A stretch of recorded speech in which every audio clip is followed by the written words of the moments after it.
The Principles of Successful Manifesting. How to Live Your Life Dreams in Abundance and Prosperity. Revision 1.26. Introduction. Dear reader, thank you for your interest in this ebook about the principles of manifesting your life dreams. In this ebook you will learn the foundations of the manifestation process and the built-in ability of your mind to create whatever reality you prefer.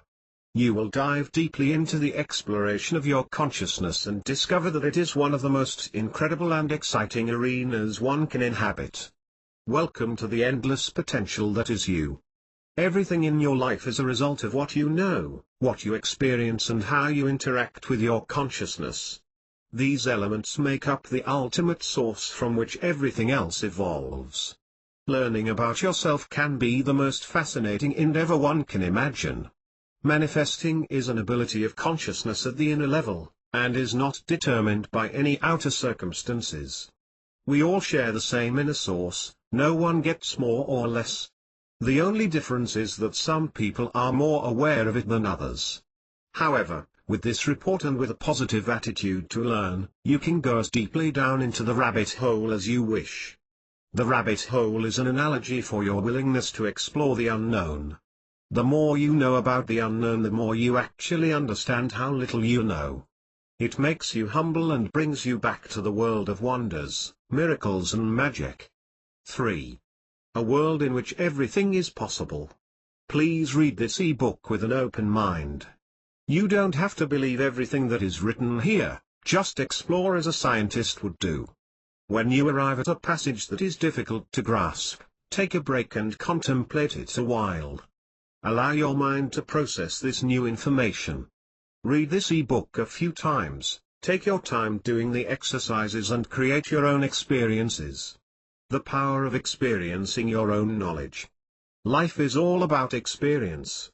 All your knowledge is worthless if you don't apply it in your life. Experience is created by applying what you know.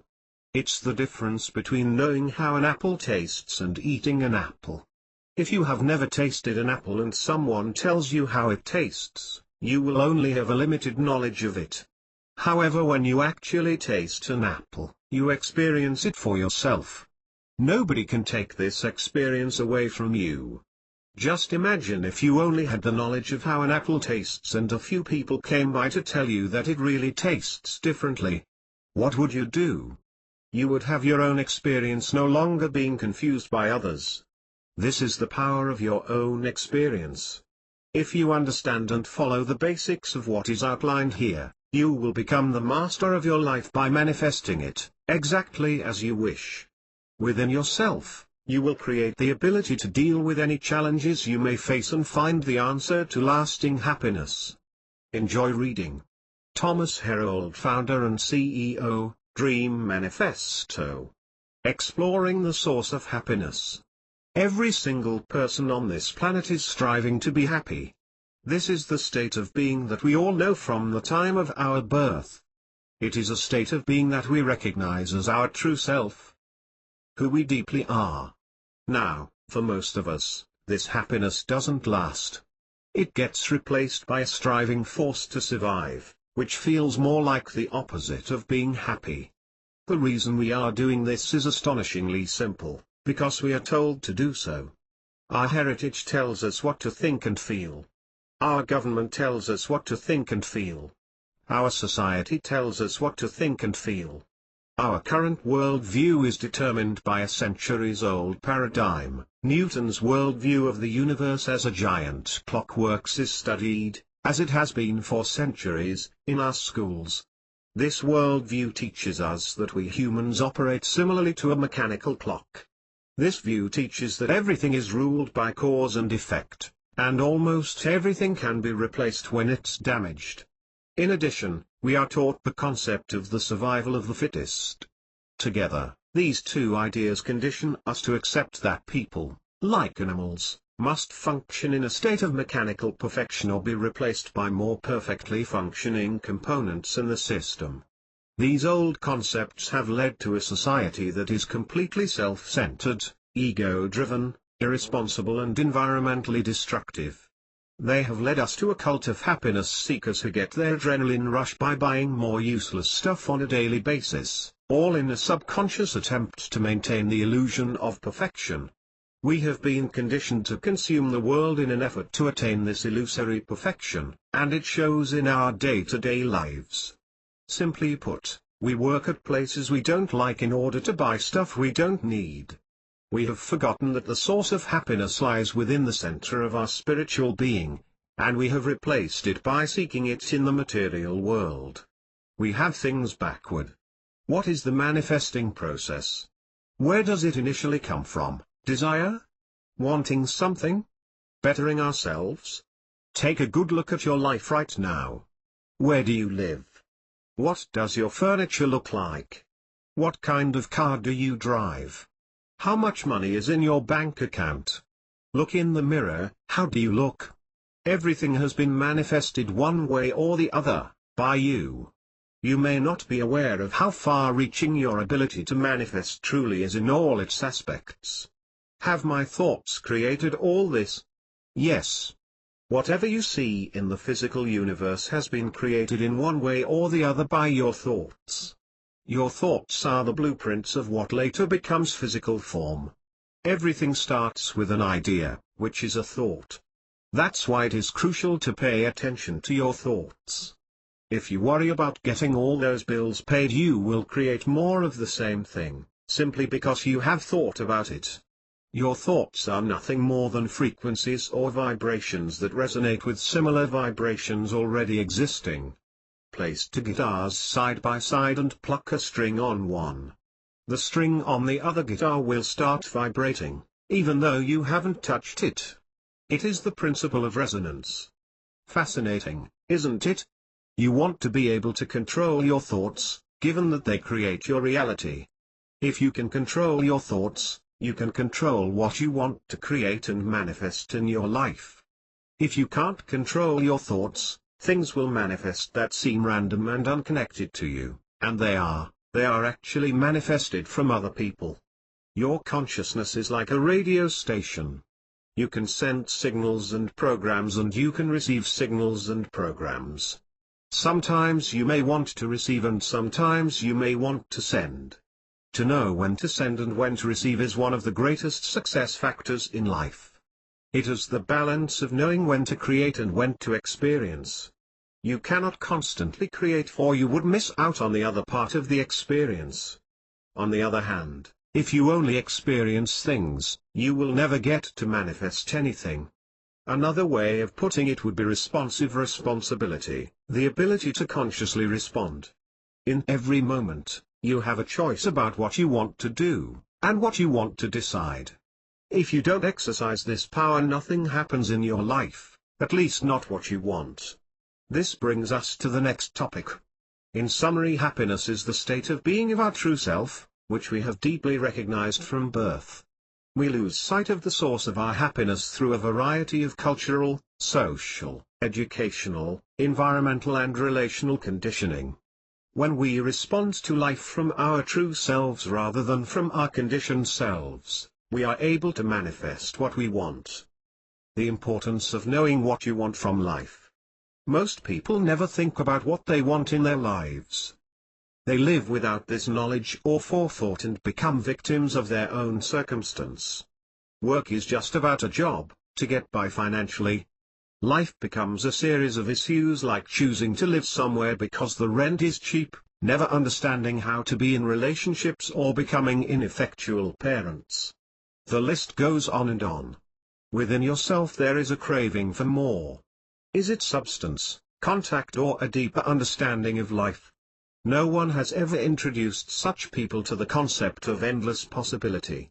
As a man thinketh, so is he. A major key to manifesting the life you want is to ponder what you want out of life. What is it that you want to do with your life? A good exercise is to take a piece of paper and write down the answers to the following questions. What is my deepest desire? What would I like to accomplish in my life? What would I like to accomplish this year? Where would I like to be in 5 years? Where would I like to be in 20 years? What am I good at? Look into all areas of your life, your profession, your relationships, your health, your financial situation, how you have fun, how you spend your holidays.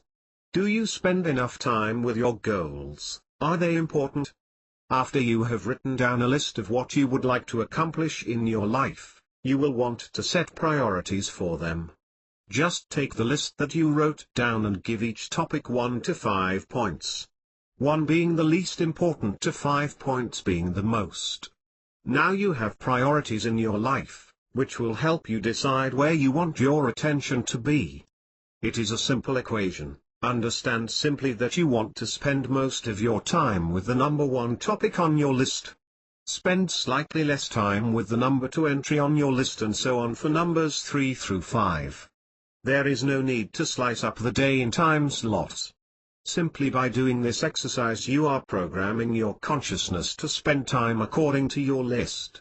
Let's assume you would like to find your life partner in the next 2 years, and that this is your primary goal, at the very top of your list.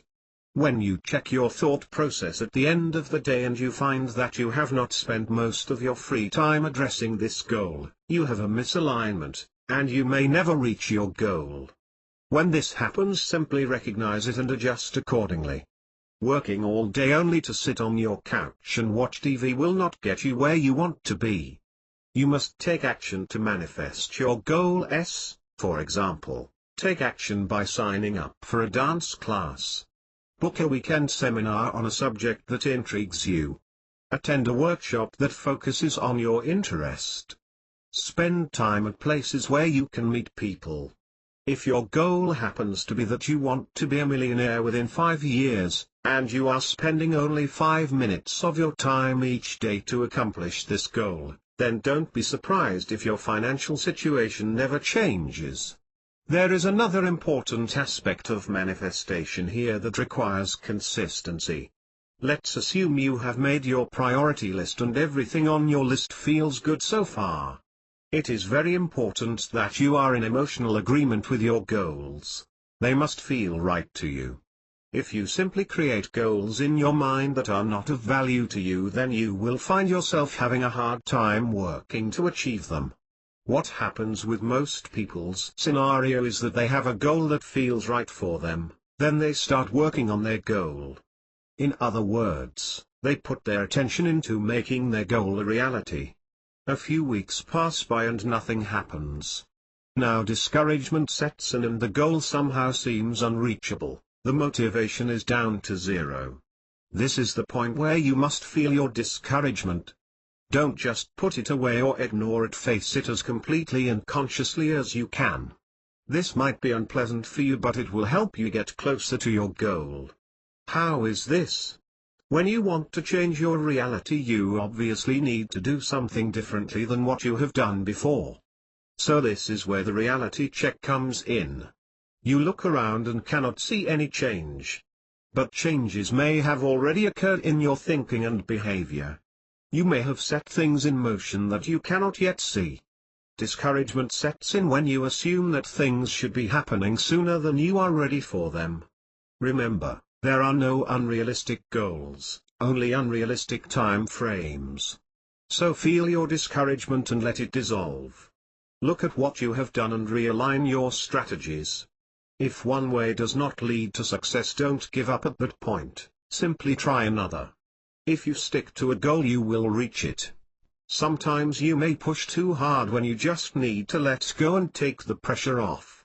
You doubt yourself at this point, believing there is nothing you can accomplish. Go to the place in your mind where you know you can't fail. Reading a book or watching a motivational movie may help to get you realigned with your powerful source.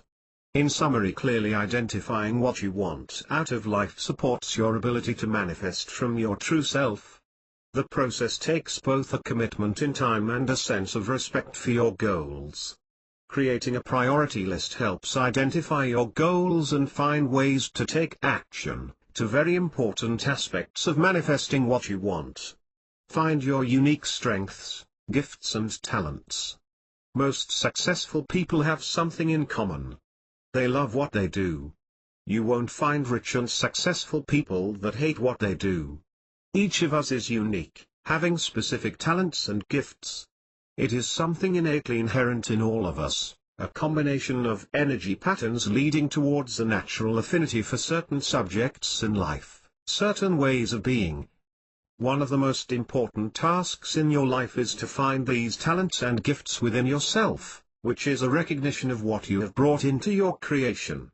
Let's assume that you are given a hammer without having any knowledge of how to utilize this tool. Stay with me now, this is a gross oversimplification of an extremely important aspect of your reality. You are given nails but you use the wrong end of the hammer. You can't see any success with accomplishing your task of hammering in the nails. You have the tool but not the knowledge of its correct application. Similarly, how can we manage our lives without understanding the many tools available and their practical applications? You might even have a moment of enlightened clarity. We can all relate to finally understanding something that had been tripping us up. Wouldn't it be nice if someone had shared the necessary information beforehand, before experiencing frustration and possibly giving up? Recognizing your own strengths and talents is absolutely essential for any further steps you take in life. Writing them down should make them more real to you if you're not used to thinking about them. If you know your distinctive strengths and talents, you should be able to write them down in a few sentences without having to think too much about the process. If you are not sure, or you really have no clue, here are a few tips that will help you identify them. Think back to your childhood. What were the toys you liked to play with? What were you interested in? What did you like best to play? What presents did you wish to receive for your birthday and Christmas? What did you dream of becoming in your future? Ask your closest friends. Tell your friends that you want to re-evaluate your talents and you need an honest opinion from them. Make sure to ask your friends to be 100% honest with you. Allow them to take a fresh look at you and ask them to forget all about what you are doing professionally. Keep it on a personal level. What do your friends think you are good at? What do they think your talents are? What do they recommend what you should do with your life? Ask yourself a few questions. Take a notebook and read through these questions. Make sure you open up your mind and allow these questions to solidify in your imagination. Don't take these questions too seriously, play with them and also write down what comes up spontaneously. These are sometimes the most profound answers.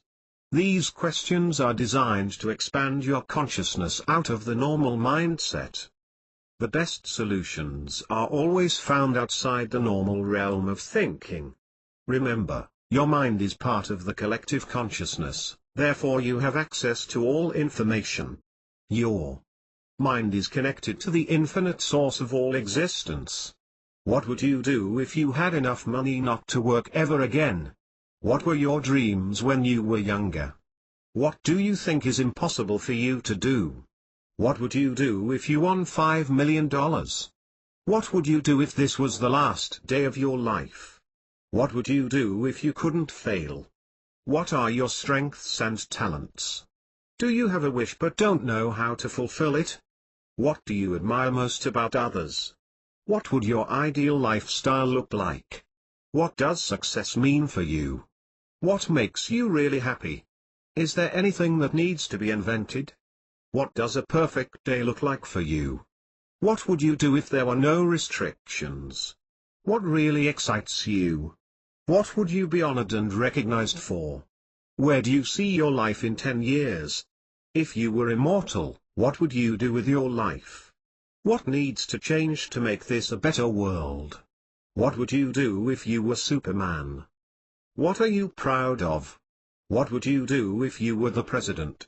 What would you like to accomplish this year? What would you do differently if you could start over again? Finding your strengths and talents is like first building the basement for your house. It is your foundation. It is like the soil from which a strong and beautiful tree can grow. It provides you with your unique potential. It is the unique gift that came with you when you were born. You are being asked here to nourish it until it is strong enough to guide you in your life. Don't waste your time chasing someone else's dream or goal or anything that is not given to you that you cannot claim first as your own. Use the talents you came in with or the ones you developed along the way. You may become very good at something, but you will never find true, lasting happiness with it if you can't own it completely. You will always have to compensate with something else so as not to feel the void in your life, a void that is only filled by your own inherent strengths and talents. If you don't know your talents and strengths, make getting to know them your major task in life. Use whatever tools you feel comfortable with. Try to find a way to dig deeper into yourself. This is your life, and you're worth it. If you feel comfortable with astrology, schedule a private session with a professional astrologer. You will be amazed how much you can find out about yourself in just an hour. In summary, recognize your unique blend of talents and gifts is the first step in discovering who you truly are. Think of your childhood dreams for clues about your early conditioning. Ask your friends to help you identify your gifts. Keep a journal of questions and answers and refer to it often as a way of focusing on the specific characteristics of yourself and the dreams you hold dear. Learn to use any tool that helps you find a way to dig deeper into yourself. Finding the courage to step out of normality. If you have found your talents and strengths, you know you are unique. It gives you confidence and a sense of stability. That doesn't mean that you go around telling people how different you are. It is just a recognition of what you brought into this lifetime. Make a commitment to follow these gifts and talents. Let them guide you. Don't let anybody tell you what you should do. Don't let anybody tell you that you are not good enough to fulfill your dreams. Identify as much as possible with your dreams, as they are the surest guides in your life. They will show you where to go. There is no guarantee at all that everything will be fine and easy when you follow your dreams. It may be the opposite. You may find yourself alone in the world with the feeling that everyone else is doing the right thing but you. Your gifts, talents and strengths are your ultimate potential, but they can also be your pitfalls. You will need to cultivate them over time. In the beginning they are also your weaknesses and you will be tested by them. The more you withstand them, the stronger they grow inside you, until they become your life force. Contemplate, what if you have chosen your gifts in your last life? A little story about this: a soul is ready to incarnate to Earth and gets sent to the feelings supermarket where it can choose what dominant feeling it wants to carry into its incarnation. The soul enters the store and finds that all feelings except one are sold out for today. Only one is left and it is labeled betrayal. As a soul, all feelings are equal and there are no judgments or preferences. The soul takes betrayal and enters its life on Earth to experience this feeling in all its variations. What's the point, you may ask? Knowing your purpose, even if it involves so-called negative experience at a fundamental level, will free you from becoming a victim. You will have the understanding that you chose this. Therefore, you can grow with the experience and ultimately get the teaching you need to learn, the understanding and wisdom you desire to attain. There are no mistakes, only opportunities. Every single person has a different path on Earth. If you understand your path, it doesn't matter what it is, and you will not be jealous that others have more, which, after all, are only just different paths. You will have a profound understanding that what you do is exactly the right thing, no matter what it is. It doesn't matter if you have a small or a big house. It does not matter if you have more or less money than others. Being on your unique path is where you belong. It is the only way to get to your unique dreams. In summary, identifying your own unique blend of dreams and personal talents helps break loose layers of conditioning and initiates deep changes in your life. Understand that all change, whether positive or negative, is necessary and will ultimately support you in ways that sustains your growth.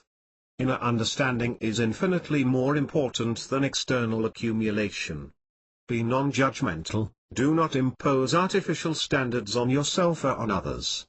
Attention, the infinite source of your potential. Attention is probably the most important gift you possess. The word attention comes from the Latin attendere, which means, to turn one's mind towards, to turn one's mind or perhaps one's senses, the act or state of applying the mind to an object of sense or thought.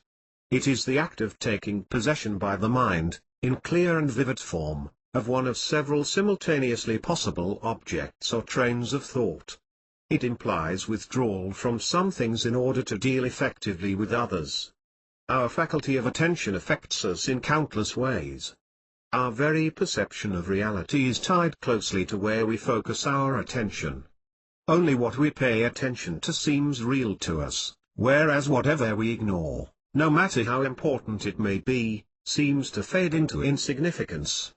Each of us chooses, by our way of attending to things, the universe we inhabit and the people we encounter. But for most of us, this choice is unconscious, so it's not really a choice at all. When we think about who we are, we can't possibly remember all the things we've experienced, all the behaviors and qualities we have exhibited. What comes to mind when we ask, "Who am I?" Those things consist of what we have been paying attention to over the years. The same goes for our impressions of other people. The reality that appears to us is not so much what's out there, as it is those aspects of the world we have focused on. What we look at may not be what we attend to. It is possible to look in one direction but actually notice changes in another direction. Overt attention is the act of directing our eyes or ears towards a stimulus source. Covert attention is the act of mentally focusing on a particular stimulus. Basically, you can direct your attention towards the outside world or towards the world within. You can observe, attend to, your thoughts. Mastering and controlling your attention gives you the freedom to choose what happens in your life. There are countless things happening at the same time all over the world, however, as long as your attention is not directed to any of it, nothing really happens for you. Contemplate, when you close your eyes, is the world still there?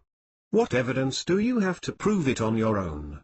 This is very important to understand. The more you can control your attention, the more you attract only the things in your life that you really want. If you do not pay attention to the crime scene on your television, it does not create this reality for you. If you don't pay attention to negative things in your life, it will not create that reality.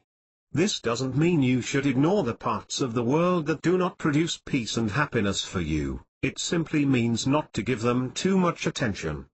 Don't get absorbed in them, decide when enough is enough and move on to something you want your attention to be focused on, for example, the important goals and dreams of your life.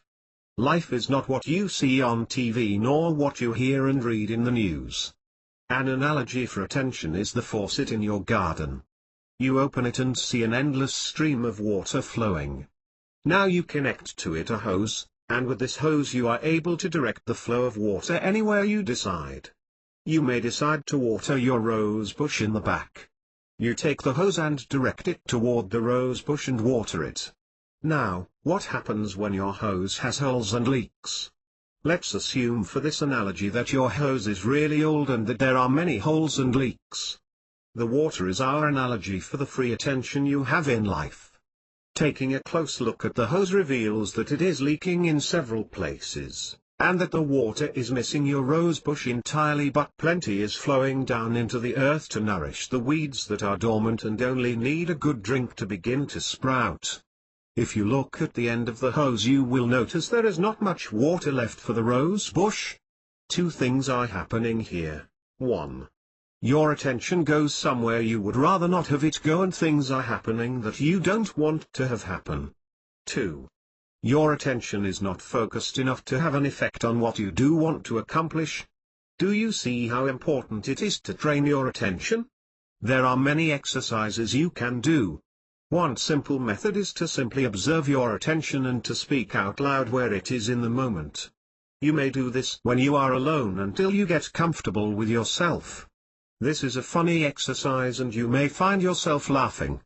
Here is what it might look like. I am thinking about tomorrow. There is a cat next to me. What I am doing here, So many thoughts. Am I crazy? The carpet is brown. It's dirty too. I should get it cleaned. Ah, just relax. How busy my mind is. What's next? You may find yourself thinking about how crazy this is, but this exercise actually just happens in a short time span of your attention. You may have a few thousand of these each day. No wonder some people feel constantly stressed, overwhelmed and like years away from their goals, if they have any. Do this every day for about 15 minutes and you will observe that several things happen.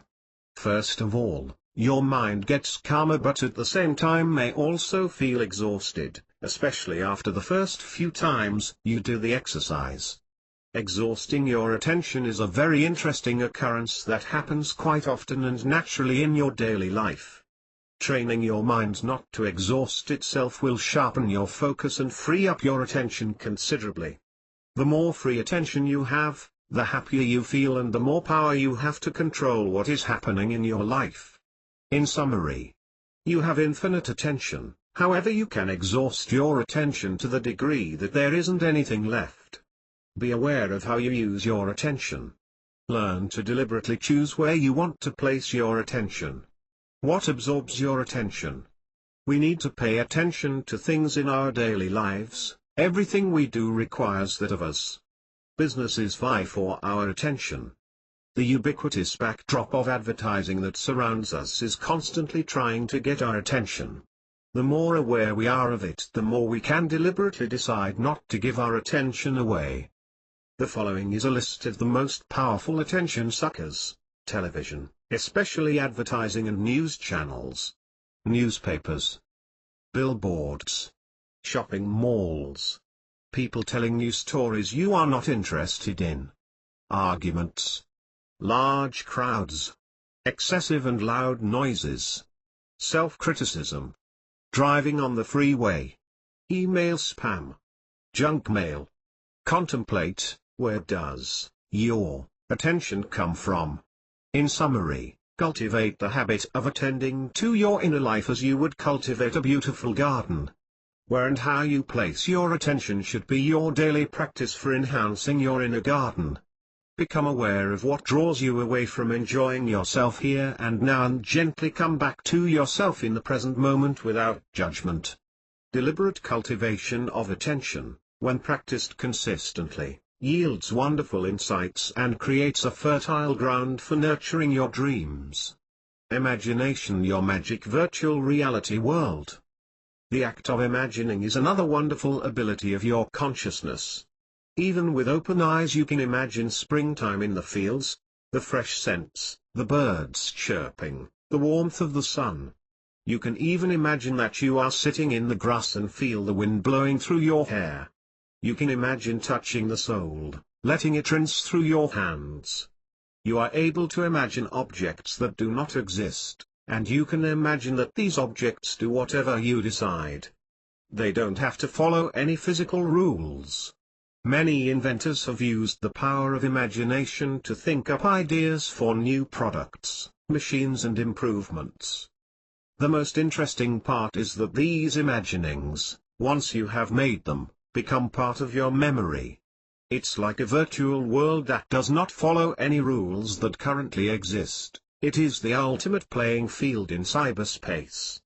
Imagination is also very powerful in memorizing things that you normally could not remember.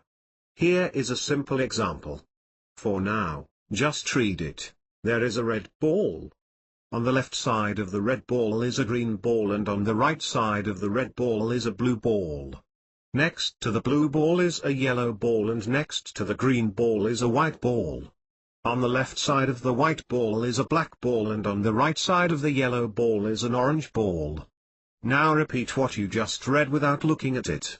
Without the use of your imagination you probably won't be able to memorize this. Now do it again, but this time you will use the power of your imagination. Just imagine that you are at a billiard table. Read the instructions again, but this time visualize each ball lying on a pool table. There is a red ball. On the left side of the red ball is a green ball and on the right side of the red ball is a blue ball. Next to the blue ball is a yellow ball and next to the green ball is a white ball. On the left side of the white ball is a black ball and on the right side of the yellow ball is an orange ball. Okay, now close your eyes and recall the picture of the billiard balls on the pool table. Without reading the instructions again, you will probably remember every ball position. By using your imagination, you have expanded your brain capacity in terms of how your brain stores information. You have used the left and the right hemisphere of your brain together. One hemisphere is the more logical side, the other half is the more artistic side. When both hemispheres work together, the brain is able to store the information in its long-term memory. From there it is accessible at any time, even after many years have passed. If you only use one side of your brain, the information takes a longer time to get to your long-term memory. Usually only effectively by repeating the task. Most of the time the information gets stored only in short-term memory and is no longer available after a day or so. There are basically only three methods to store information in your long-term memory. 1. Repetition. 2. Intensity. 3. Using both sides of the brain simultaneously. What does imagination have to do with manifesting? If you can imagine it, it will not be difficult to create it. Let's assume you want $20,000 in your bank account by the end of this month. Start using your imagination. Visualize your bank statement reading your balance is $20,000. Visualize making a withdrawal and you are holding $20,000 in your hand. Visualize how you feel. Visualize bringing the money home and spreading it all over your table. Visualize what you can buy with this money. By doing this process, you are already training your mind for the event of claiming $20,000. Your mind will start bringing up other pictures and stories when you do this exercise. For example, the following can happen. A thought comes up, how bogus this is. A thought comes up, I don't believe this will ever happen. A thought comes up, why not go for $50,000 or $100,000? A feeling arises, you feel excited. A feeling arises, you feel unmotivated. A picture arises, you only see $850 in your bank account. A picture arises, you cannot see a number on your bank statement. These are all uncertainties of the mind that will vanish when you do the exercise several times. Do it often, until you see exactly what you desire as actually happening. Do it until there is no other thought, feeling or picture coming up that is not aligned with your goal. How to fire walk over chalk. I once participated in a fire walk ritual as part of a weekend self-exploration course. The goal for the evening was to walk over a 30-foot-long, 190-degree, hot pathway of chalk. I had only to put my hand over the chalk to immediately know absolutely that walking on this infernal path would be impossible without instantly and painfully burning my feet. To prepare for this experience, we were told to visualize the walk over the fire and use our imagination to eliminate any obstacles our minds could come up with. Somehow, I ended up visualizing a lava field that I was walking through. It took me 4 or 5 virtual walkthroughs until my mind no longer clung to the idea that my feet were burning. It took me another 2 or 3 mental walkthroughs until I felt totally comfortable. In the last visualization, I even ended up waking over the fire twice, as I could not believe it the first time or two. Guess what happened on that evening?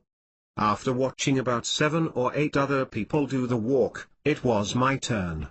I positioned myself at the beginning, calmed my mind and started to walk slowly in little steps over the fire. At the end, I couldn't believe what I just did, and I walked all the way back over it again. No burns, nothing.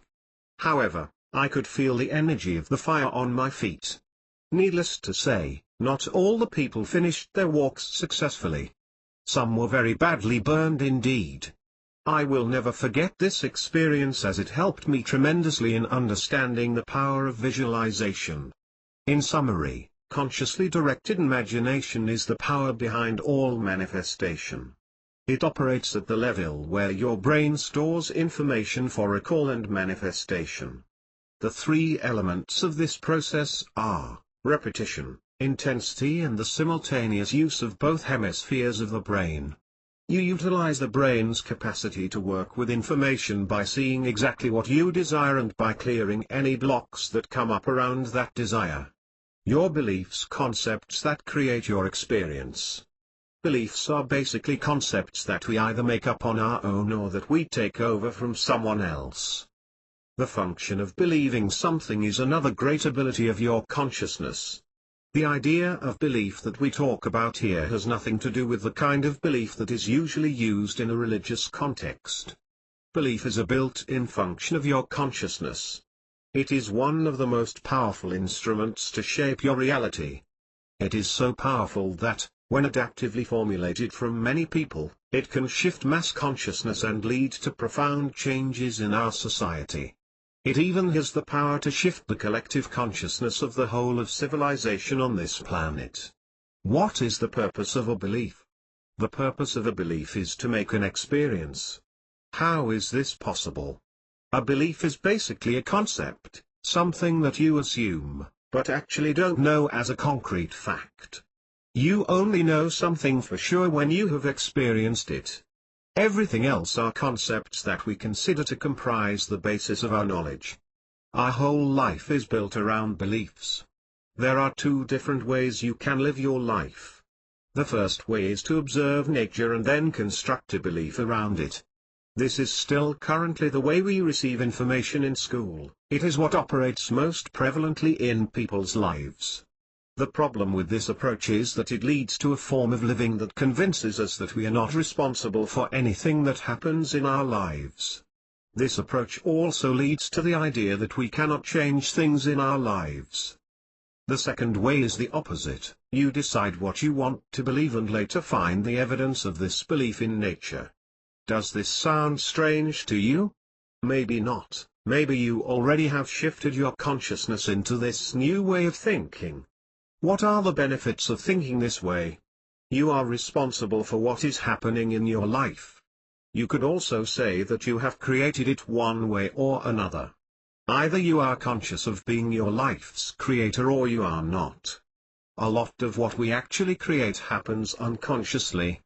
Another benefit of thinking this way, that is consciously, is that you can change what you like to experience by simply changing your beliefs and the concepts around them. Understand how powerful this is. When you live your life as the master of your beliefs, you can handle anything because you ultimately know that you have created it. And even if you are not aware, you will at some point accept it. By the act of believing, we form a unique structure in our consciousness, an energy pattern that acts like a blueprint for what we will experience in our life. Let's look at a practical example to illustrate this point. Just imagine you are at home and your doorbell rings.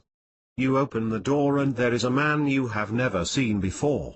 He starts telling you his story about having lost his home and his job and how he needs money to survive. He asks you if you can spare a few dollars. During the conversation, your consciousness is automatically processing the information. There are probably thousands of things happening in your mind in a fraction of a second. Your mind looks into its memory banks to find similar experiences. A similar experience makes it easy to act on the current situation in the same way. Your mind will also find all kinds of stories that have to do with money. Your mind observes the man and tries to categorize the whole situation. Is this man trustworthy? Is this man telling the truth? Do I want to give him money? How much money do I want to give? Finally, you have to make up your mind. You have a choice of what to do. You always have a choice. You can simply react to the situation and let your mind tell you what to do, by calling on one of the thoughts that automatically came up to guide you. Or you can deliberately make a choice by either believing his story or not. At this point you have no evidence if his story is true or not. You may not even be interested in his story, or the decision to give him the money. Reaction versus action. A reaction is an unconscious response to a given situation. Your consciousness is not involved and the outcome is random. Most of the time it is an answer that reflects what you have done in the past. It is a choiceless and powerless approach to handling a situation. An action is a deliberate choice you make. It is a response to a situation that is based on the result of consciously analyzing and contemplating a given situation. It empowers you and moves your life further along the path you have chosen. Your action and the outcome of this situation are completely separate from and different from the idea of whether you believe him or not. Beliefs are very powerful. One way to determine what beliefs you want to take on is simply by looking for what the reality would be that this belief would create. Is this belief supporting what I would like to experience or not? Many of our beliefs are carried forward from our parents, from school, from friends and from news sources like radio and television. You have a choice to make about taking these beliefs on unfiltered, or by evaluating them and either accepting or rejecting them. You will also experience that it is more important to understand how you believe, than what your belief is. Understanding the process of how you believe gives you tremendous power in your life. You will find that different sources of news are more or less credible to your beliefs. If your best friend tells you something, you may believe it instantly, as you have known your friend for years and, in the past, your friend's information was always reliable. Getting information from strangers is a totally different story and the level of acceptance may be much lower. Take doctors, for example. Most people willingly adopt the beliefs of their doctors quite thoroughly as they may see their physicians as the ultimate truth givers. If you hold a belief that you know to be true, you have assigned that belief the highest level of trustworthiness. However, understand that it is still a belief and not the truth. The truth as absolute does not exist, even if you find all the evidence in the world for it. You will discover this in one of the next chapters when we talk about quantum physics. In summary, beliefs are concepts originating from yourself or from others that constitute a built-in function of your consciousness. Beliefs act as powerful filters that shape your experience. Beliefs usually come from observing an aspect of life and then forming an opinion about it. A more efficient way of working with beliefs involves first determining what you believe and then finding the evidence that supports your creation. This is how you create a conscious blueprint for your reality. 10 impeding beliefs that prevent you from getting rich. At one point in your life, you may ask yourself why other people are so successful with money when you are not. Depending on how closely you look, you will have several answers. Do these sound familiar? They're just luckier than I am. They have a better education than I do. They were born into a rich family. They are white and have better opportunities than I do. They already had the money to start a business. They already had the money to invest in real estate. They are smarter than I am. They are younger than I am. They look better than I do. They probably work harder than I do. The list probably continues to fill several pages. Money is the topic that generates the most beliefs, followed by the topic of relationship. I once led a seminar where we investigated people's beliefs about money. After only 30 minutes we came up with 3 full pages. You may not know this yet, but your beliefs are the blueprint for your reality. If you knew that, would you deliberately create one from the list above? Probably not, because these beliefs are not supportive at all. These beliefs create a reality that leaves you playing the victim, and furthermore, keeps you right where you are. You are not improving your life one bit. Why are we creating these beliefs in the first place, when we know that they are not constructive at all? The answer lies in the nature of our consciousness. Most of us were told that there is a universe out there and this universe shapes our reality. It is the basic belief that life happens to us. Most of us get these beliefs confirmed several times per day. The result is that our consciousness gets imprinted each day with the same message. The message with the same old belief. Meanwhile, as adults, we are not even aware that our life, as it happens, is built around a belief. It becomes a profound reality that we prove to ourselves in each moment. So how do we get out of this dilemma? We need to take a step back and look at our beliefs. Take a piece of paper and a pencil and write down all the beliefs you have around money. Don't think too much, be spontaneous. When you have run out of your own beliefs, think about what other people's beliefs are about money. Then mark each belief with an I or an S depending if the belief is impeding or supportive. Impeding beliefs do not support creating wealth, supportive beliefs do. Now, look at your list and count each supportive and impeding belief. What is your score? How many impeding beliefs do you have, and how many supportive beliefs do you have? Realize that all the impeding beliefs do not support the creation of fortune. Now, take a new piece of paper, and brainstorm beliefs that will exactly create the wealth you would like to have.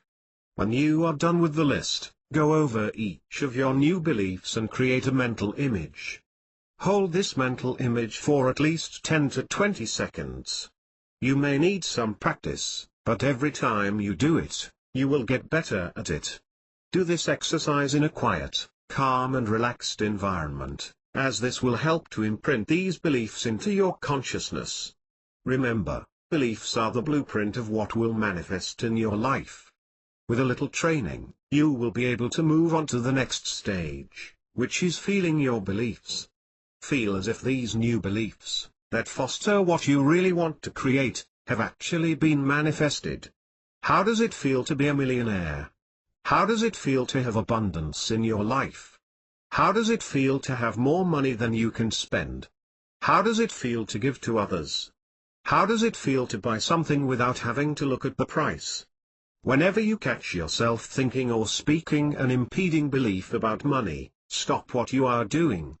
Go back to the place in your mind where you recall one of your deliberately created beliefs about money, and connect with it. The more you do this, the more you will train your mind to think in a new way, a way that leads to living an abundant and prosperous life. In summary, it is vitally important that you learn to identify the negative beliefs that play a role in the blueprint of your reality. Work with them by first identifying them as impeding your life in some fashion, and then by creating positive beliefs that support what you want to create. Use whatever tool works for you to do this, but do this frequently and consciously. Quantum physics, the new 21st century life paradigm. We are in the midst of one of the most significant paradigm shifts mankind has ever encountered. We are seeing the end of Newton's mechanical worldview, which is being replaced by a new one that tells us we are nothing more than interconnected consciousness, and that matter is nothing more than a form of energy. The age of Newton's mechanical clockwork. For more than 200 years Newton's ideas dictated our worldview. Newton declared that everything operates mechanically and can be predicted like clockwork. Science in Newton's view, being nothing more than the act of observing, meant that this worldview was easily perpetuated by independent observers all over the world.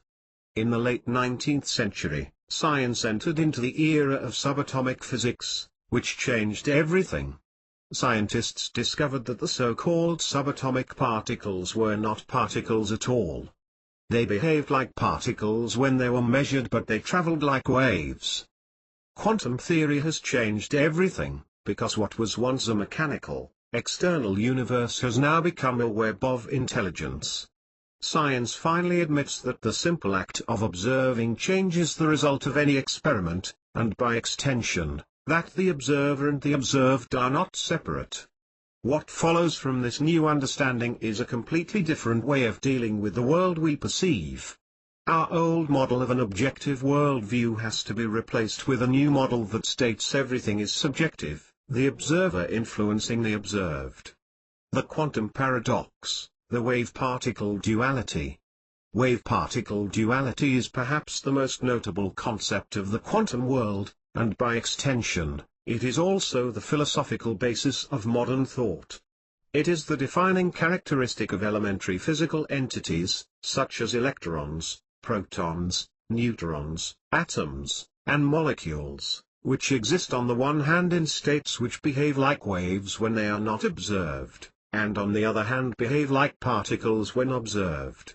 The key is in the observation. In its wave-like state, the physical structure is typically extended in space, but then contracts abruptly to localized events or point-like particles when an observation is made. When unobserved, physical quantum systems behave in wave-like states and only represent tendencies or probabilities of actual events. On the other hand, when an observation is made, the wave-like state changes abruptly, discontinuously, and unpredictably, in a quantum leap. At the macro level, the process is seemingly ruled by chance alone, and thus there is the potential for a true choice to be made.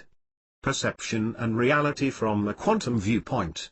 All that we see, hear, taste, touch, smell and feel has been created from the data received by our sensory organs. All we ever know of the world around us are the mental constructions we assemble from that data.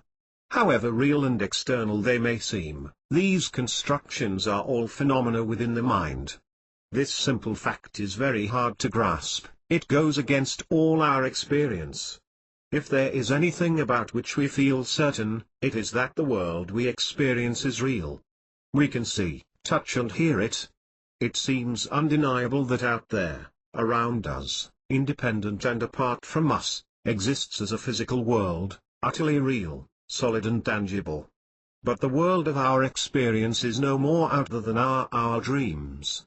When we dream, we create a reality in which events happen around us, and in which we perceive other people as individuals separate from us. In the dream it all seems very real. But when we awaken we realize that everything in the dream was actually a creation of our own mind. The same process of reality generation occurs in waking consciousness. The difference is that now the reality that is created is based on sensory data, and bears a closer relationship to what is taking place in the real world. Nevertheless, however real it may seem, it is not actually the real world. It is still an image of that world created in the mind.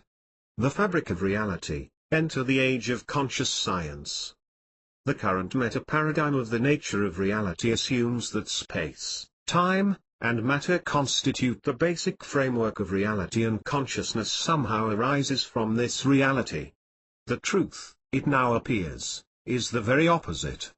As far as the reality we experience is concerned, and this, remember, is the only reality we ever know, consciousness is primary. Time, space, and matter are secondary, they are aspects of an image of reality manifesting in the mind. They exist within consciousness, not the other way around. If we consider the reality we experience, then we have to accept that in the final analysis, the new physicists are correct. Consciousness is the essence of everything, everything in the known universe. It is the medium from which every aspect of our experience manifests. Every form and quality we ever experience in the world is a construction within consciousness. What is the process of manifestation within the mind?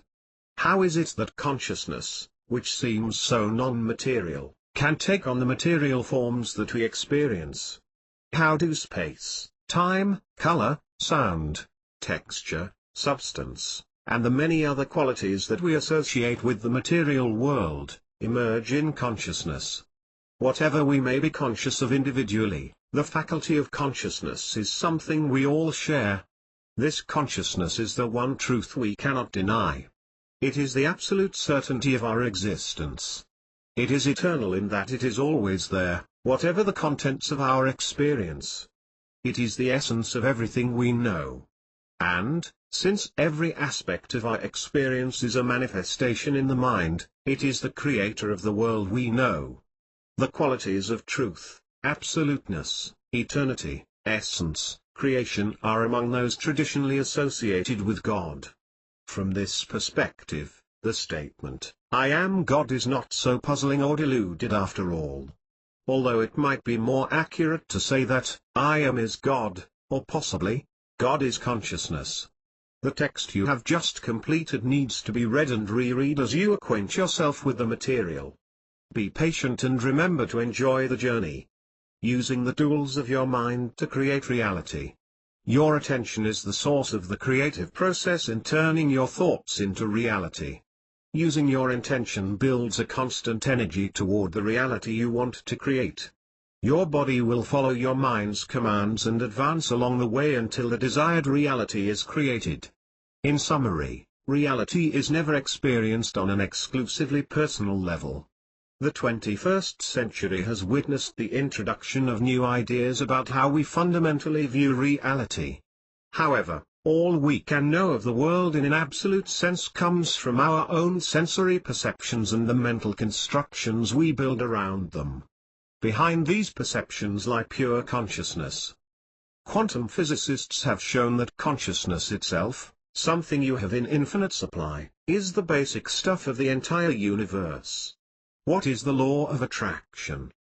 The law of attraction basically states that you attract in your life circumstances and events that are similar or identical to what you focus your thoughts and beliefs on. Every thought has a vibrational energy pattern that will resonate with similar objects and events that already exist or are coming into existence. Let's have a practical example to show you how this works. Assume for a moment that you hold the belief that taxes are unnecessary and only create financial problems. What happens is that in your life you will attract circumstances that always feel unpleasant when it comes to the topic of taxes. You may find yourself in a conversation where the topic turns to taxes. Immediately you will feel a shift in how you feel. You may get emotional or you may get upset, and in the conversation you may bring up your belief concerning taxes. As if that isn't enough, when tax season comes you will become more and more nervous with each passing day.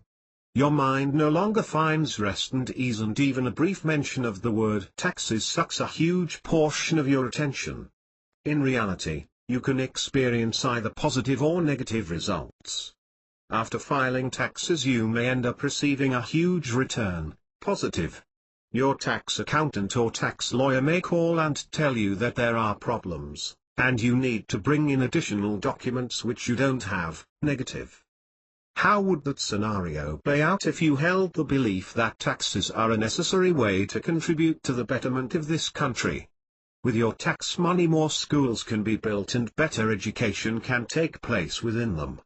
You create an attitude where you make enough money to easily pay your taxes each year. You hold a space inside yourself for your tax accountant, and believe that he or she is doing a marvelous job of supporting you getting your taxes done in an easy and effortless manner. What happens is this, the simple operation of the law of attraction: you will have enough money every year. You will feel good about paying your taxes and they will be done quickly and efficiently. This simply happens because you will attract an outside situation matching your beliefs, attitudes and concepts. Round objects don't fit in square holes. Your energy will always match with similar energy. You will meet people that are on the same wavelength that you are. You will attract circumstances in your life that will always match what you think and believe. In summary, simply put, the law of attraction is the resonance of the vibrational energy pattern that supports your blueprint of reality, which may contain both negative and positive beliefs, thoughts or concepts. Working with your blueprint to hold mostly positive beliefs amplifies the law of attraction and brings more positive experiences into your life.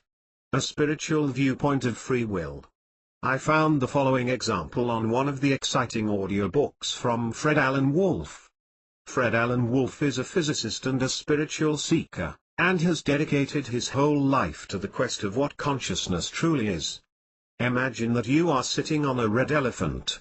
The red elephant symbolizes your higher self, your source, or whatever word you have for it. As you direct your life, you tap the elephant on his right ear and the elephant goes right. If you tap him on the left ear, he goes left. This is our basic understanding of free will. I decide this and then this happens. It all works fine as long as the elephant goes in the direction you want him to go. However, the problem and frustration starts when the elephant turns in another direction, not the one you have chosen. Here we find ourselves in the realm of hypothesis and speculation. Maybe you did something wrong. Maybe God doesn't want you to take this path. Maybe you are just not strong enough. The rationalizations we come up with are endless. What happens on a spiritual level of understanding is the following: the elephant, your higher self, sends you a signal he wants to go right. That could be your intuition, for example. You receive this signal and you align with it and tick the elephant's right ear.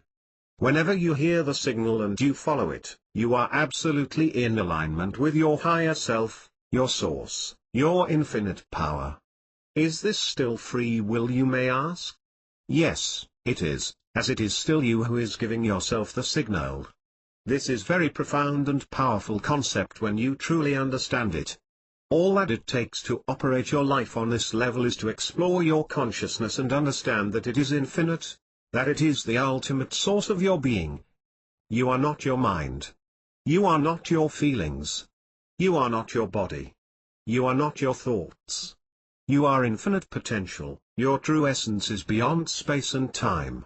You are everything and nothing at the same time. You were never born and you will never die. You are the spirit that is shared with every other living form on this planet. You have access to anything and everything you wish to have. In summary, understand that when you begin to work with your inner or true self, you open yourself to higher levels of exercising your free will. After all your inner work, things may not manifest as you wish. Relax and learn to go with the flow. Your true self is always in alignment with what is best for you. Your free will provides the general direction you want to go, but not the actual means to get you there. The ultimate question: free will versus destiny? There is a question that is centuries old, still as baffling today as it was when it was first asked. Do we have free will, or is everything predetermined? Many people find their answers somewhere in between these two extremes. They believe that we have free will and also that there is something bigger than who we are, something that operates somehow on a more fundamental level of reality that has the ability to predetermine how we live our lives to a greater or lesser extent. However, that still leaves you questioning where you have control and where you do not. The effect of this dilemma is that most people really don't know what they can and cannot create and change in their lives. It leads ultimately to crazy outcomes like war that are fought in the name of God. When it comes to the issue of control in and of itself, understand that there are three different universes: the universe of yourself, the universe of others, the universe of the material world. All three have their own rules, and the biggest obstacle to success in your life is understanding the rules of each universe. Failure in life always has to do with these three universes and the mix-up of each of them. For example, you might want to be more patient with yourself. Of course, the way to handle this is ultimately in your own universe. So you might, for example, start a meditation class, or you might contemplate bigger things like the age and the size of the universe. That would shift the perspective of your current level of patience. However, the wrong way would be to put the focus on others, telling them to do things faster or criticizing them for something, which shifts the focus off of you, where it really needs to be. Another example: let's say you want people in your neighborhood to be more conscious with their trash and to start recycling their cans and bottles. Here is what you would do when you handle it within your own universe. Every time you see some of your neighbors piling recycling in their normal trash, you tell them how wrong it is and that they should recycle it the way you do. You might even talk with your friends and complain about how unconscious these people are and how frustrated you are with them. You see that everything that you do is just a projection of your own universe. If you want to handle it properly, you'll need to get into their universe. For example, you could announce a gathering in your neighborhood and provide a powerful presentation about recycling. You could show them where their trash lands, you could show them the impact lots of trash has in nature, and you could also show them what happens when trash is recycled. For example, you could include information about the growing recycling industry in Europe and how it supports the entire region by making the technology and techniques available everywhere. And last but not least, what happens exactly when you want something to occur in the physical universe and you handle it in the universe of others? Let's assume that you build a house and that you hire a contractor to do it. Soon, you find that things are going horribly wrong. You blame the contractor, but the contractor just ignores you and tells you to shut up or face additional delays or cost overruns. You have no choice but to live with the situation. When you handle this situation in the right universe, you are the one who is ultimately in charge here, not the contractor. The contractor is an outcome of your concepts and beliefs. Instead of blaming him, you could go back into your universe and handle the situation from there. You could ask yourself what you may have done to create this situation. You understand that you are 100% responsible for what is happening. You may not have set the right goals, or been too vague about the details. You may have had your priorities and attention somewhere else. Whatever the reasons, there is a possible overall solution that will resolve the situation. It all comes down to fully recognizing that you are the creator and that no one else can be blamed for your creation. Blaming others is denying taking responsibility as the creator of this situation. It is telling yourself a lie over and over again if you never take such responsibility. Everything starts in your own universe with your own thoughts. When you get lost, take a break and find your way back home to yourself. Reconnect with your true source of power. Conclusion: you have free will, however it all comes down to either accepting who you are or denying it. This is the one choice you can truly make from the source of your consciousness. Either you accept the path that you have chosen already or you resist it. If you accept this path, all the choices you make come from the source of your consciousness, and you will know with certainty that it is your higher self telling you what to do. You can say that on that level, you are not making any choices at all, you are just aligning with your path. If you don't accept your past, your choices are made from the ego and do not align with your higher self. Therefore, the choices you make will neither support yourself nor will they be good choices for anyone else. This is the path of isolation that leads many people into depression. It is a path that is cut off from the unlimited life force. Spirit has no opportunity here to nourish and be nourished and to manifest good. In summary, the correct application of free will in your life involves first identifying which of three aspects of the universe you wish to operate in: your universe, the universe of others, or the physical universe. Mistaken action occurs when you try to apply the elements of your own universe to that of others or to the physical universe. Aligning with the higher self allows you to easily move from universe to universe as appropriate and to take action within that universe as needed for optimal results. Intention: aim for your goals. Intention refers to what one plans to do or achieve. Intention simply signifies a course of action that one proposes to follow. It is my intention to take a vacation next month. So you could say your attention is charged with a mindset that directs itself towards accomplishing something. A wonderful book I highly recommend is The Power of Intention by Wayne Dyer. Dr. Dyer outlines 7 essential rules in his book that provide the groundwork for powerful intentions. This book is also available as an audiobook as well as in DVD form. Let's assume that one day you wake up in the morning and you don't have any intentions. What would happen? Absolutely nothing. You probably would stay in bed until you needed to eat something, or you may have to go to the bathroom. That means that some outer circumstances, perhaps the biologic processes, which are, after all, bodily intentions, generate your moving. Without intention you would never accomplish anything, not even the simplest task.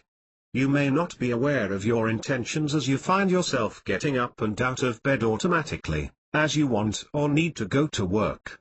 So some of your intentions are operating without you being aware of them. However, in this context we are talking about deliberate intentions. You get up and out of bed and you think and contemplate what you would like to accomplish today. You think about your goals in life and intend to make them happen. Following through on your intentions is a very active process that gives your life a direction. By setting and realigning your intentions you will achieve your goals and fulfill your dreams. Is setting a goal the same as having an intention? They are similar, but not the same. You can set as many goals as you want, however, if you don't have an intention to achieve any of them, they will never happen. An intention is much more powerful than simply setting a goal in life. Intentions will allow you to reach any goal. A goal is a subject, it is something that is happening in the future. An intention includes this and adds a driving force to it. This driving force is always in the present and will determine the outcome of your action. How to make powerful intentions. We use intention to guide our attention in a new direction in order to create a new or different reality. For example, maybe you'd like to change your job. Most people start with the intent of having a better job, as the old one is not satisfying anymore. However, trouble may be brewing here already. If you move on from something you don't like to something you prefer, you may deny your current situation. In order to make successful intentions, it is important to deal with the current situation first, while doing some analytical thinking about it. Again, the key is to take full responsibility, and to understand that you are the only person responsible for the current circumstances. Do away with any judgments of your current situation, until you can see it from a neutral perspective. There was a point in your life when it was the perfect decision. Don't compare the present moment with your past, as you have since had new experiences and gained a more complete perspective that additional experience in this area brings. This is a common mistake in thinking. It is like a loophole in the mind. You jump from one timeline to another timeline, and then compare the two. This leads to false conclusions. Leave the past behind. Don't reinvent it. Creativity is never a response from the past, it is always a creative act in the now. Evaluate your current situation. If you look at your current situation without judgment, you are able to see and analyze your life. Only from a neutral standpoint can you make a powerful new decision. This new decision will be based on deliberate intent instead of reacting to circumstance. This is where choice and free will come in. There is a very interesting scene in one of the old Star Trek movies. The spaceship Enterprise somehow got too close to a black hole and its powerful engines were incapable of escaping the crushing gravity of the black hole.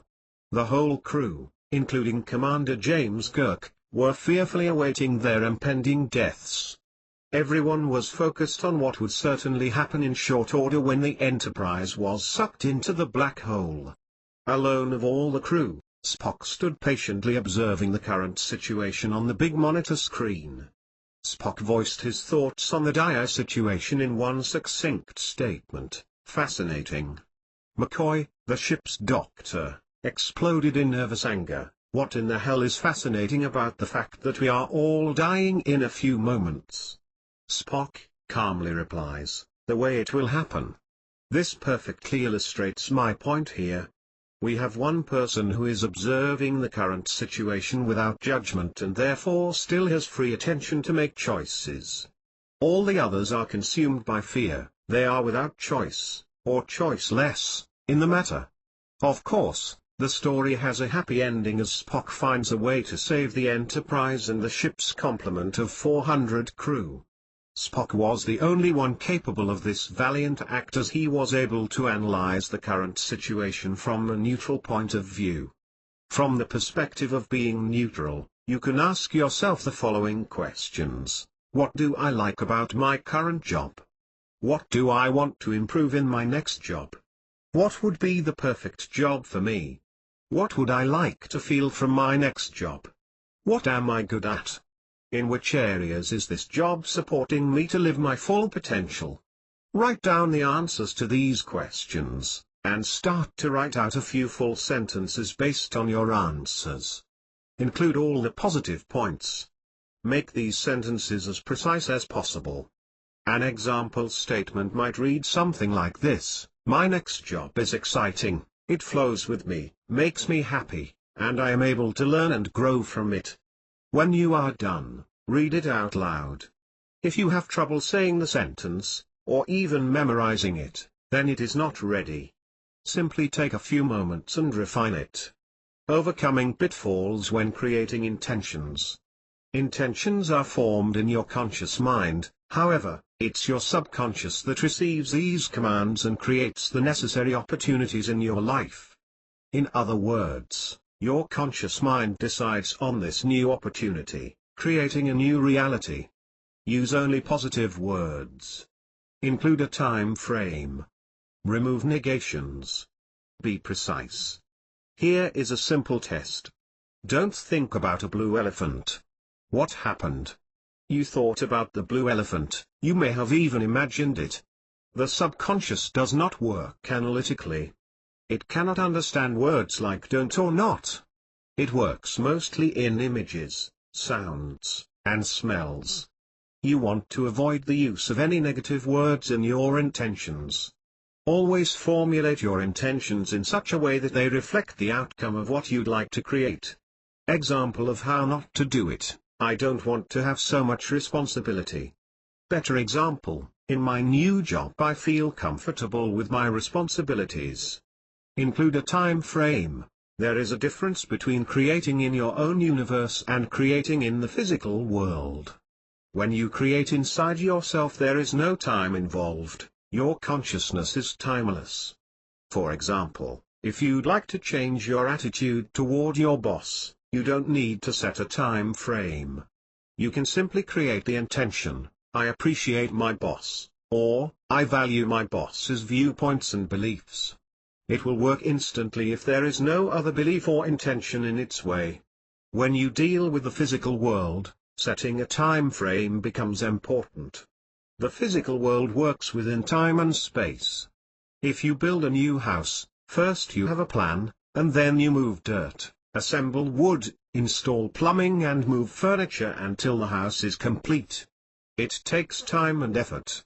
So if you make your intention but you leave out the time frame, your intention becomes doubtful. For example, I am working in my dream job. Well, you would probably say right away, I'm not. It sounds more like an affirmation than an intention. Include the time frame, and this example turns into, I am working in my dream job, 6 months from now. Pay attention to any reactions you have when you formulate your intention. Your mind may interfere and tell you, no way, I will never get this, or this is impossible. If you encounter these instant judgments, formulate your intentions differently, so that they feel more doable. Sometimes you may want to break a big intention into smaller pieces. For example, in 2 weeks I am a millionaire, is an intention that may not work for most people. However, an intention like, every day I have more money to spend, may get you there sooner than you think. New Year's intentions versus birthday intentions. Many people make New Year's resolutions, which is a good thing. However, making them on your birthday is more efficient. Why is this? A new year is an artificial point of time. It just means that 1 year passed, and is not related to you in any way. It's impersonal. If you make your New Year's resolution on your birthday, it is personal, because on this specific day the sun is in the same position as it was when you were born. Astrologers call this point a sun-sun conjunction. It is a very powerful point in time, as a new individual cycle starts for you. In summary, deliberate intentions are empowered goals.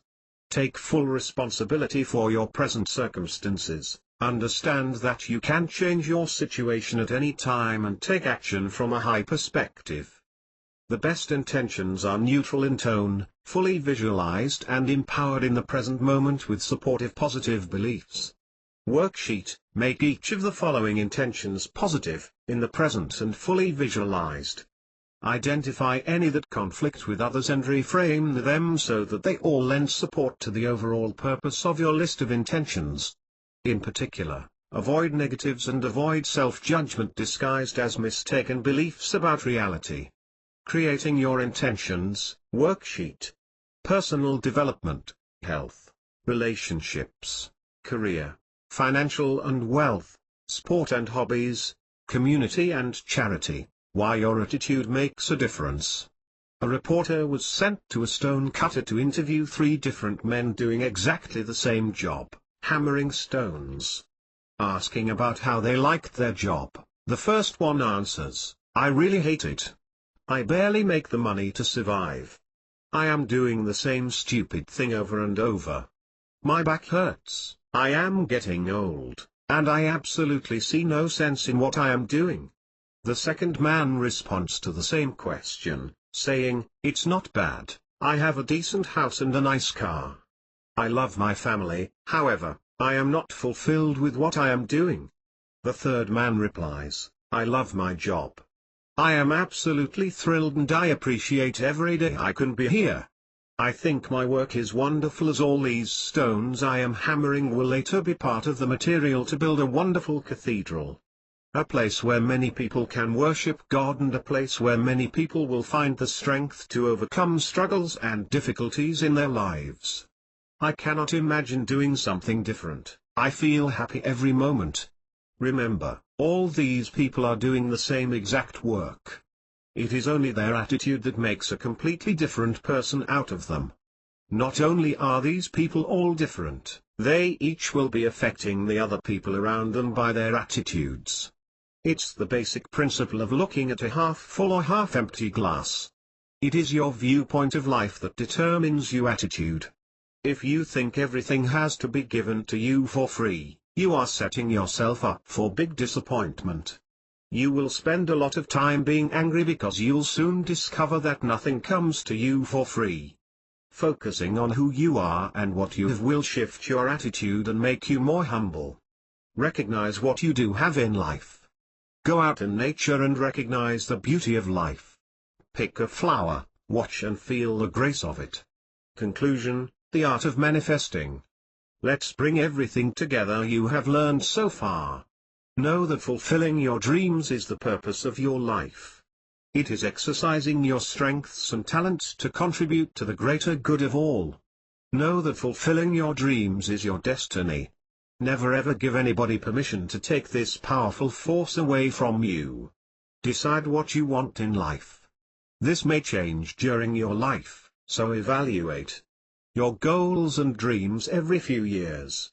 Align with your long-term goals and adjust your short-term goals. Know your strengths, talents and gifts. Also know your weak areas. Exercise your strengths and get help from others for your weak areas. Have you thought about a mentor? Understand that you have unlimited attention. Decide where you want to put your attention. Limit the areas where you waste your attention. Increase the areas where you want results. Use your imagination as a virtual playing field. Imagine what it feels like to have reached your goals. Imagine what it feels like when you live your dreams. Contemplate your beliefs. Your beliefs create reality. Replace non-supporting beliefs with beliefs that support your goals and dreams. Craft powerful intentions that state your life dreams. Understand that what you hold in your consciousness attracts similar circumstances in your life. Use a vision board to manifest your dreams. Buy a large cork board and start pinning up your dreams. Use words and pictures that show exactly what you want in life. Put this board in a place where you can see it every day. Spend some time every day and let any imaginative thoughts and feelings flow through you. How to set your goals and dreams on autopilot. Don't you feel it is time for you to step forward and take full control of your potential? There is now a remarkably simple solution for manifesting your goals, dreams and desires in life. A software program that supports and guides you in manifesting exactly what you want. If you work on the computer, you can use the Dream Manifestation Wizard software specially developed to help you manifest your dreams. It is like having an electronic dream board, and it is much more flexible than a simple board on the wall. The Dream Manifestation Wizard creates an exact blueprint in your subconscious of what you want to manifest. Your subconscious mind will immediately start to work on turning your dream into reality, applying the latest discoveries in quantum physics, shifting and directing your attention toward new possibilities. Acting on these possibilities will finally bring your dreams to life. What the Dream Manifestation Kit will do for you. The Dream Manifestation Wizard will help you shape your life exactly the way you want it. Learn to set habits for creating abundance and prosperity. Develop a laser-sharp focus to target your goals and desires. Achieve financial freedom and live an extraordinary life. Pinpoint your talents and passions. Rewire your brain to make success inevitable. Make the right decisions with confidence and certainty. Learn a new revitalizing, life-changing way of thinking. Develop a positive attitude towards your life and others. Imprint your personal success formula on your consciousness. Develop extraordinary imagination power. Find your life partner and create authentic relationships. Learn how to contribute to a green and sustainable world. Rely on yourself instead on economy and government. Make powerful life decisions using your intuition. What people are saying about the Dream Manifestation Wizard. This is fun and amazing. My Dream Wizard continues to deliver. I asked for a specific sum of money recently and received 1/3 more than I expected and asked for. This is fun and amazing. I love my Dream Wizard. Dr. Marla LaRue, New Windsor, New York. Worked out, well beyond my expectations. Hi, my name is Silverio. A month ago I got from you the Dream Manifesto and I have to recognize that it has worked out, well beyond my expectations. First, in just 3 weeks my professional practice exploded and my earnings are better than ever. Second, I am manifesting a beautiful woman in my life, which is my dearest dream. Thanks a lot to you. Silverio McAuliffe, Zelaya, Mexico. Learn more about the Dream Manifestation Kit. Read about all the benefits of the Dream Manifestation Kit. Get your Dream Manifestation Kit today, save 40%. With this special link you will save up to $50 and you can download it instantly, even if it is 4 in the morning and your dreams are feverishly swirling through your mind. This is a time-limited offer, check it out today. The ultimate life fulfillment: serving others. If you cultivate your strengths and talents, you will find new ways to use them in your life. Your work situation will reflect and include them more frequently. Ultimately you are serving others, and serving others is the ultimate purpose and the greatest achievement in life. By serving others you will feel abundance and prosperity in your life without any effort. It will come to you as a result of doing the right thing. Serving others will shift your focus beyond yourself. It will give your life meaning and a sense that there are worthwhile things greater than yourself. It will free you from thinking about yourself, and by serving others you will find true lasting happiness. You will understand that serving others is your life purpose and you are doing it because you cannot do otherwise. It is a natural process. It is the ultimate purpose of consciousness itself. Consciousness strives to evolve, to constantly improve things. Ultimately, this evolved consciousness will achieve the greater goal of being part of an enlightened planetary civilization where we all live in harmony with each other. It does not matter how far you as an individual, or our current civilization as a whole are away from this goal. Time does not hold any meaning for consciousness. Just think about how far we have come, thus far. If we were to imagine the age of this earth as a day, humans will have just appeared in the world within the few seconds, and we have just started to explore consciousness within the last second. May all your dreams come true. Thomas Herold, founder and CEO, Dream Manifesto. P.S. Look at the next page to find interesting books and movie recommendations. Helpful resources for your personal development. The following books and movies are a great source of inspiration and will further help you on your way to manifesting your dreams. Choose what inspires you in the moment. Come back to this list every month and you may find another book that will then be ready to be explored. Most importantly, Use the knowledge of these books and experience the benefits. If you don't try new things, you will never find out what's in it for you. Understanding it is one thing. Living it is another. Top 10 recommended books. 1. Resurfacing by Harry Palmer. 2. The 7 Spiritual Laws of Success by Deepak Chopra. 3. The Spontaneous Fulfillment of Desire by Deepak Chopra. 4.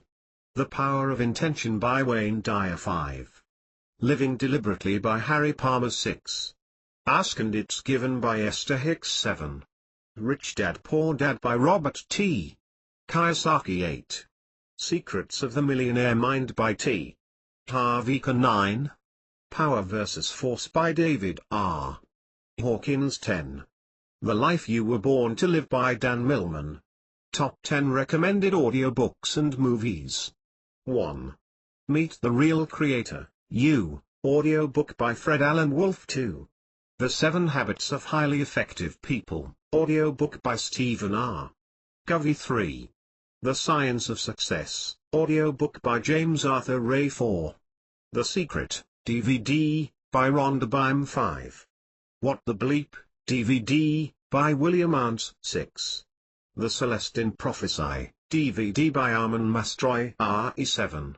Conversations with God, DVD by Stephen Deutsch. 8. Pay It Forward, DVD by Mimi Leder. 9. Emmanuel's Gift, DVD by Lisa Lax, Nancy Stern. 10.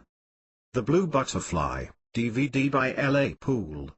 Recommended workshops, courses and products. Centerpoint, Personal Development with the Holosync Method. The NLP Secret, How to Change Your Thought Patterns. The Secrets of the Millionaire's Mind, T. Harv Eker. Neuroprogrammer, Enhance Your Mental Abilities. Subliminal Studio, Create Your Own Professional Subliminal CDs. Zeitgeist, free movie about religion, politics and money on YouTube. Meditation program, Discover the Powerful Sleep Programming Method.